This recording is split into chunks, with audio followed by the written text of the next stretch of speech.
Jeltzaleen presidentearen hitzetan baldintza egokiak daude transizio berri bat egiteko, ez dagoelako indarkeriarik. Eta horrela erantzun die konstituzioa aldatu behar dela esaten dutenei. Aldatu dezatela, gu prest gaude, baina kontuz, gu badakigu zein den gure aberria. Euskadi nazio bat da, eta nazio bezala onartuak izatea eskatzen dugu. Hori da gure baldintza, eta nazio bat garela onartzeko prest ez baldin badaude, jai daukate gurekin. Askatasuna eskatzen du Euskadik bere etorkizuna hitz egiteko eta akordio bat lortzeko. Sukarrietako hilerrian lore eskaintza egin dio EAJak Sabino Aranari haren heriotzaren 111. urtemugan.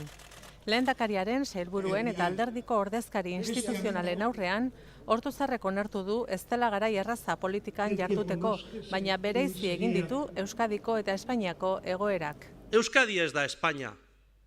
Herri hau martxan dago. Ortuzarrek horren adibide jarri ditu gizarte laguntzak. Esan du Espainian iraultza progresista dakartenek berrikuntza gisa proposatu duten oinarrizko errenta duela 26 urte ezarri zuela Euskadin Arrantza lehendakariak eta Ibarretxek bihurtu zuela egungo larrialdiko errenta.